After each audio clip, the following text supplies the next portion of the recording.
Look, I've been observing species across this galaxy for 300 cycles now, and I thought I'd seen everything. Predators pretending to be prey, prey evolving into apex hunters, civilizations that ate their own young for breakfast, literally, but nothing, and I mean nothing, prepared me for what happened when humanity signed the Korvath Peace Accords. We all thought we were so clever, we thought we'd finally put those upstart primates in their place. Oh, how wrong we were. How spectacularly, hilariously, catastrophically wrong. The war had been dragging on for 7 years by that point. 7 years of humanity somehow, and I still don't fully understand this. Holding off the entire Korvath Dominion with nothing but outdated ships, guerrilla tactics, and what I can only describe as weaponized stubbornness. The Korvath controlled 43 star systems. Humanity had Earth, Mars, and a few mining colonies that barely qualified as civilized. On paper, it should have been over in 6 months. On paper, humans should have been extinct. But here's the thing about humans. They don't read the paper. I was there when Ambassador Kenji Nakamura walked into the negotiation hall on Station Meridian. Tall guy, at least for a human, with gray streaks in his black hair and eyes that looked tired enough to sleep for a century. He wore this perfectly tailored black suit. Humans are weirdly obsessed with suits during formal occasions, and he carried a single datapad. 1. The Korvath delegation had 17 advisors, 4 military generals, a priest, and enough ceremonial guards to invade a small moon. Nakamura had himself, his aide Lucia Ferreira, and a translator droid that kept making these little beeping sounds like it was nervous. The lead Korvath negotiator was a 6-limbed behemoth named Thorax the Unbreakable. Yes, really. I know, the Korvath have this thing about dramatic titles. Thorax had scales that shimmered like oil slicks, 4 eyes that could track multiple targets simultaneously, and a voice that sounded like rocks being ground into gravel. He was designed quite literally through generations of genetic refinement to intimidate, and he was very good at his job. Thorax spread his upper 4 arms wide, his lower 2 resting on weapons that I'm pretty sure violated at least 9 interstellar conventions. Human, he rumbled, and the translator struggled to capture the contempt in that single word. You have fought well, for primitives. But this war ends now. You will accept our terms, surrender your colonies, and integrate into the Dominion as a client species. Your military will be dismantled.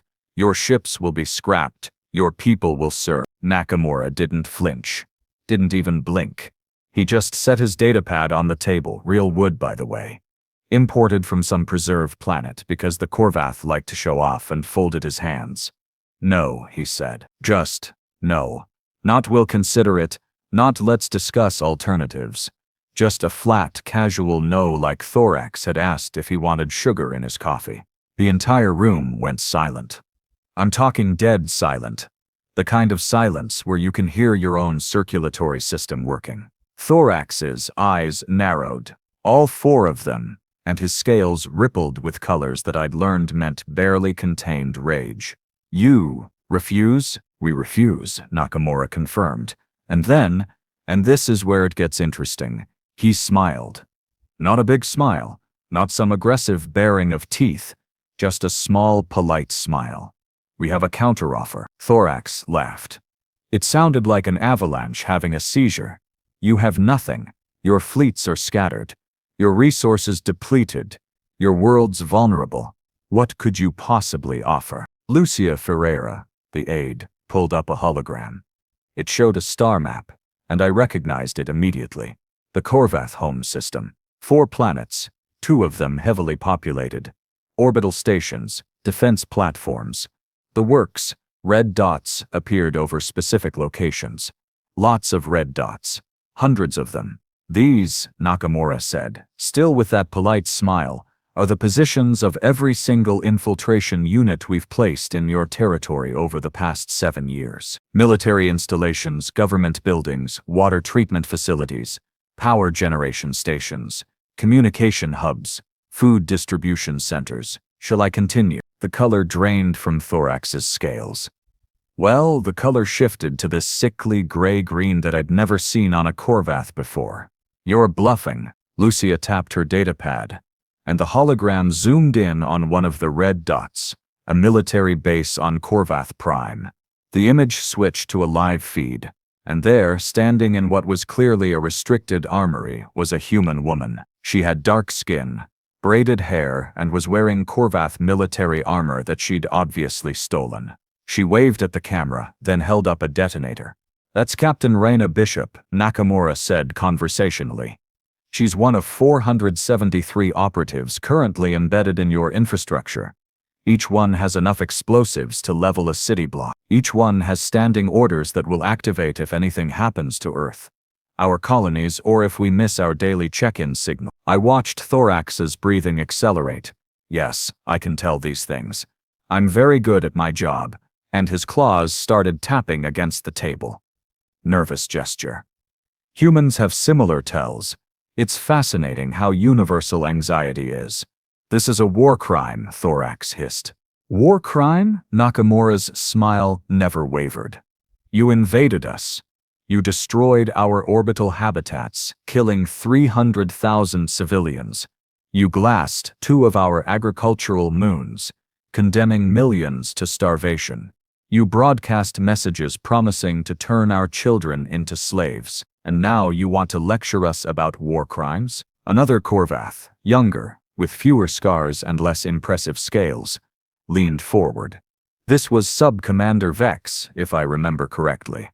"Even if this is true, even if you somehow infiltrated our systems without detection, you can't maintain this forever. Your operatives will be discovered. Your bluff will be called." "Maybe," Lucia said, speaking for the first time. She had this accent, Brazilian, I think, and a way of speaking that made everything sound like she was sharing a secret. "But here's the thing about us humans, we're really, really patient. And we're excellent at blending in. Some of our people have been embedded in your society for 6 years now. They have jobs, they have friends, some of them even have families. They've become part of your world, and they're willing to stay there, living their cover lives for decades if necessary." She pulled up another image, a Korvath couple, with 2 younglings, standing in front of what looked like a middle-class home. It took me a moment to notice the human in the background, a male wearing civilian clothes, carrying groceries. "That's Lieutenant Theodore Kwan," Lucia continued. "He's been living 3 houses down from a Korvath admiral for 4 years. He coaches the admiral's kids in mathematics twice a week. The admiral considers him a close family friend. Theo could kill everyone in that house without breaking a sweat. But he won't, because we're not monsters. As long as the peace holds, he's just a neighbor who's really good at math." The implications hung in the air like a bad smell. The Korvath prided themselves on their security, their surveillance, their ability to control their population. And humans had just proven they could walk among them undetected, for years with weapons that could cripple their entire civilization. "So, here's our counteroffer," Nakamura said, pulling up a new document.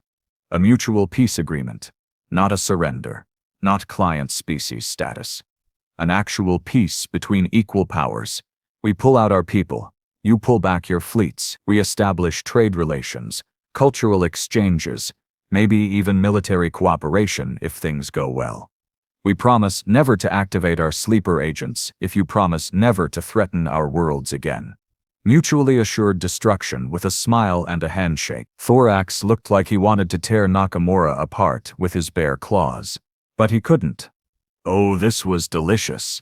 He literally couldn't, because somewhere on his homeworld, humans were standing in locations where they could kill millions if he gave the order. "You would trust us to honor such an agreement?" "About as much as you trust us," Nakamura replied cheerfully. "Which is to say, not at all. That's why the agreement includes verification protocols, inspection rights, and enough redundancies to make both our legal departments rich for centuries. But here's the key difference. We don't want to rule you. We don't want your worlds or your people or your resources. We just want you to leave us alone. And in exchange, we'll leave you alone." Novel concept, right? I should mention, while this was happening, I was frantically sending reports back to my own government. The VES Collective, neutral observers, professional busybodies, whatever you want to call us. My tentacles were practically cramping from how fast I was typing, This was unprecedented. Humans had just demonstrated a level of strategic patience and infiltration capability that we'd never seen from a species so young. They'd turned their weakness, being too few, too scattered, too primitive, into a strength by going asymmetrical in ways the Korvath hadn't even considered possible. The negotiations went on for 6 more hours. Back and forth, terms and counterterms. Legal language so dense it could collapse into a black hole. But eventually, a document emerged. The Korvath Peace Accords, named after the Korvath, of course, because they insisted on that, had to save face somehow. But written largely by humans. When Thorax pressed his claw to the signing pad, his entire body language screamed defeat. When Nakamura signed, he looked tired. Just tired. Not triumphant, not victorious. Just a man who desperately wanted to go home and sleep for a week. The intergalactic community celebrated. Peace in our time. The war was over.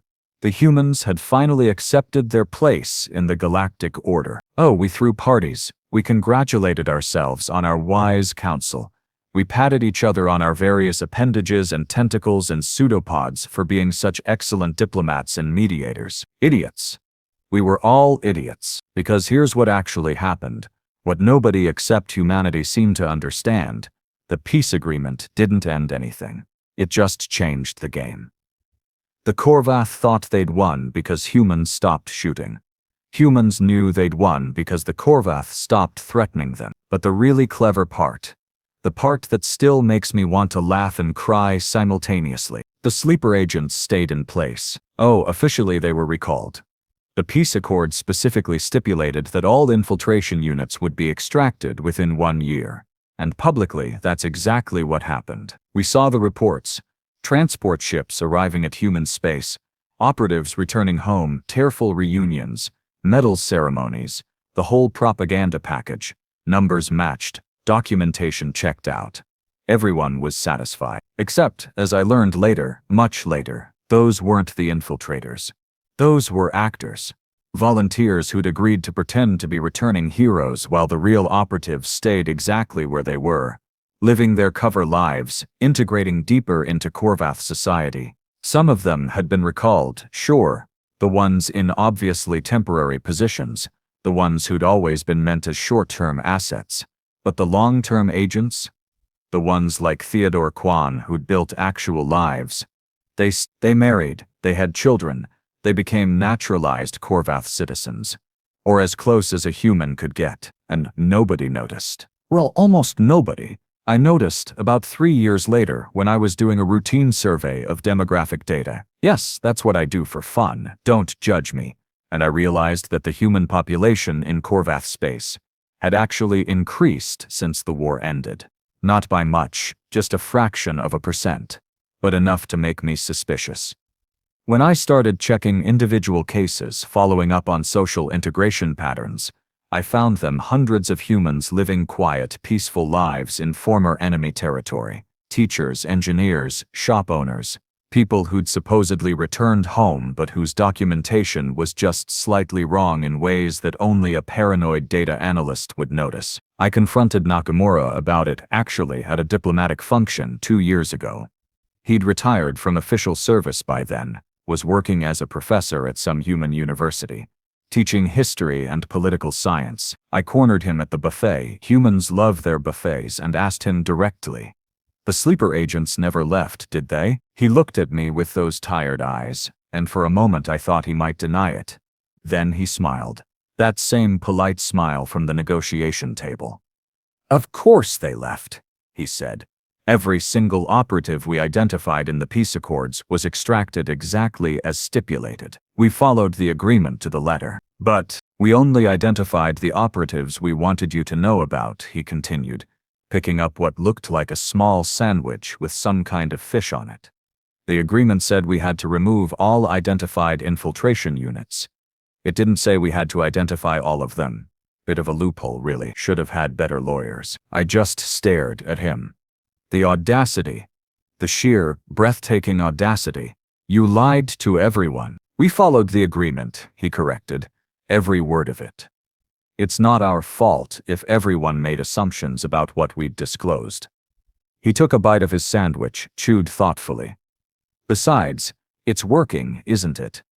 No major conflicts in 5 years. Trade is booming. Cultural exchange programs are popular. We've even got joint military exercises scheduled for next quarter. Humans and Korvath working together. Peace and prosperity for all. Built on a lie. Built on mutually beneficial deterrence, he said. The Korvath don't attack us because they think we still have agents in place. We don't activate those agents because there's no reason to. Everyone's happy. Everyone's safe. The lie, as you call it, is the foundation of the most stable peace treaty in modern galactic history. And here's the thing. He was right. The peace has held. Not because of trust. Not because of friendship. Not because anyone suddenly realized war was bad. It's held because both sides believe the other side has a knife pressed against their throat. The Korvath behave because they think humans can destroy them from within. Humans behave because they know the Korvath could still overwhelm them in open warfare. It's the most cynical, pragmatic, ruthlessly effective peace agreement I've ever seen. And that's not even the best part. You want to know the really funny thing? Other species started copying them. Within a year of the Korvath Accords, I started seeing similar patterns everywhere. The Thaxian Concordat signed a peace treaty with a Elum collective.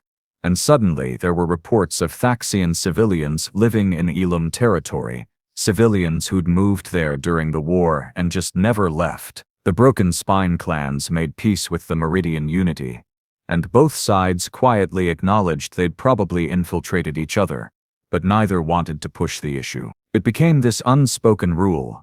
Modern peace treaties aren't just about what you agree to on paper. They're about what you're quietly threatening to do if the other side breaks the agreement. Humans didn't invent asymmetric warfare. That's been around since the first organism figured out it could hide and ambush instead of fighting head-on. But they perfected the art of turning it into a permanent security blanket. They weaponized peace itself. I kept tracking the human sleeper agents, by the way. Couldn't help myself. It became a hobby, almost an obsession. Theodore Kwan, that mathematics tutor I mentioned. He's a grandfather now. Has 3 grandkids, all half Korvath hybrids. Yes, that's biologically possible with enough medical intervention. Don't ask me how I know. He runs a small educational consultancy. He's beloved in his community. He's written 2 books on pedagogical theory that are actually quite good. And somewhere, locked in a safe in his house that even his family doesn't know about, there's an emergency beacon that could summon a rapid extraction team and enough classified intelligence to cripple Korvath military operations for months. He's never activated it. Probably never will. But it's there. Raina Bishop, the woman who waved at the camera from that armory? She got married to a Korvath engineer named Slacks. I know, the names are ridiculous, and they opened a restaurant together. Fusion cuisine, mixing human and Korvath culinary traditions. It's wildly popular. She teaches self-defense classes on weekends. He does the bookkeeping. They argue about seasoning and laugh about their respective species' weird eating habits, and have built a life that looks absolutely perfectly normal. Except Raina still has clearance codes for 17 military installations.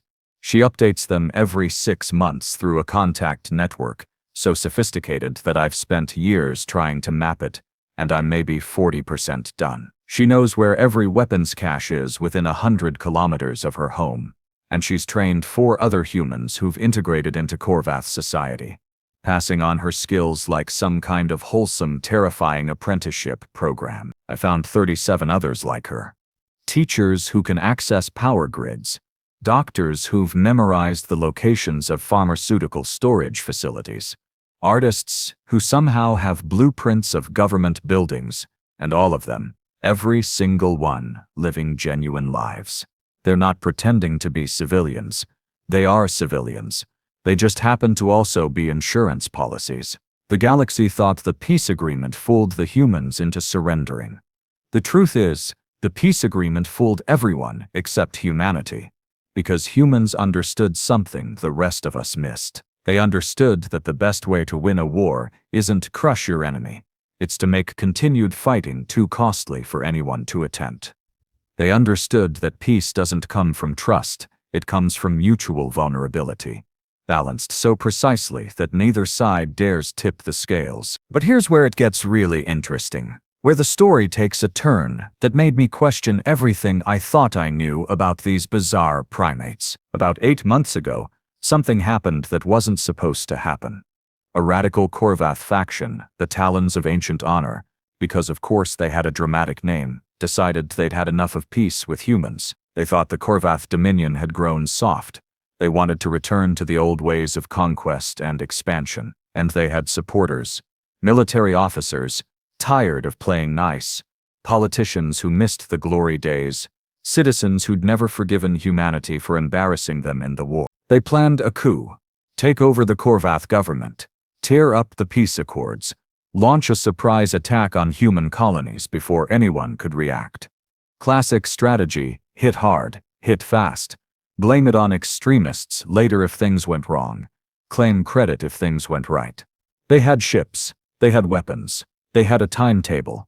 3 weeks from initiation to completion, the sleeper agents should have activated. That's what everyone expected. That's what I expected. At the first sign of the coup, human operatives would light up their networks, start sabotaging infrastructure, maybe even assassinate key conspirators. Mutually assured destruction, right? That was the whole point of the system. But nothing happened. The coup plotters moved into position.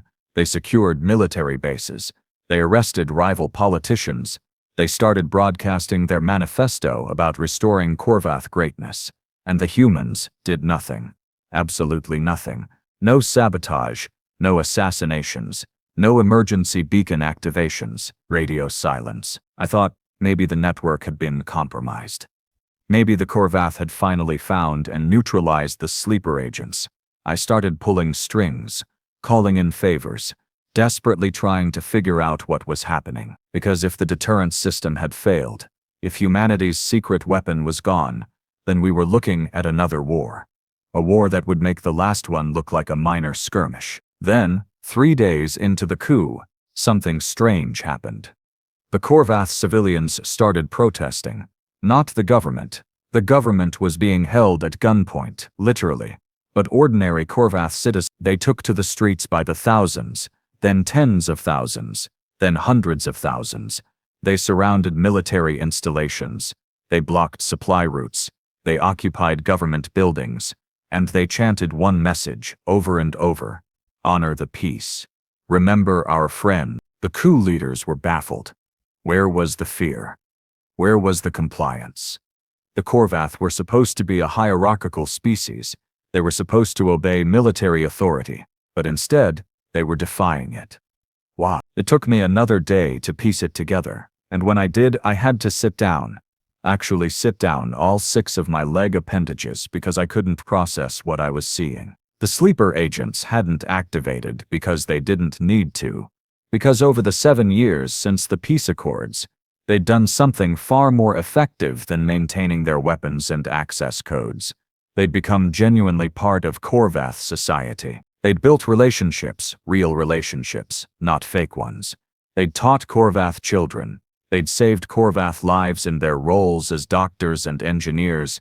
They'd created art that Korvath citizens loved.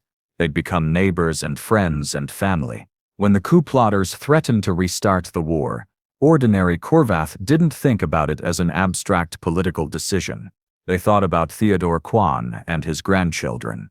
They thought about Raina Bishop's restaurant where they'd celebrated birthdays. They thought about the human doctor who'd saved their parents' life, or the human teacher who'd helped their kid with schoolwork, or the human artist whose sculpture stood in the town square. The humans had weaponized something far more powerful than explosives or intelligence networks. They'd weaponized friendship. They'd integrated so deeply, so genuinely, that attacking humanity meant attacking people the Korvath had grown to care about. The coup collapsed in 6 days. Not because the military fought back, though they eventually did, but because the civilian population simply refused to cooperate. The soldiers found they couldn't fire on their own people protesting in the streets. The conspirators discovered that their supply lines depended on civilians who'd rather go on strike than support a new war. The propaganda didn't work because everyone knew at least one human personally, and those humans didn't match the dehumanizing rhetoric. And through it all, the sleeper agents just lived their lives. They showed up to work. They attended protests alongside their Korvath neighbors. They gave interviews about how much they valued the peace. They didn't need to threaten, because the mere possibility of losing them was threat enough. I talked to Nakamura again after the coup failed. He'd come out of retirement to help coordinate the diplomatic response, and he looked even more tired than before, stress and age catching up with him. "You planned this," I said. "It wasn't a question." He shook his head. "No. God, no. We hoped we'd never need any of this. The whole point was deterrence. The whole point was that the threat would be enough." He rubbed his face with both hands. "But when we set up the infiltration program, when we chose who to send, we didn't just pick the best soldiers or spies. We picked people who could actually live as civilians, people who wanted to build lives, not just maintain cover identities. We picked people like Theo and Reyna, who'd embrace the communities they infiltrated." "Why?" "Because soldiers burn out," he said simply. "You can't maintain deep cover for years if you hate every minute of it.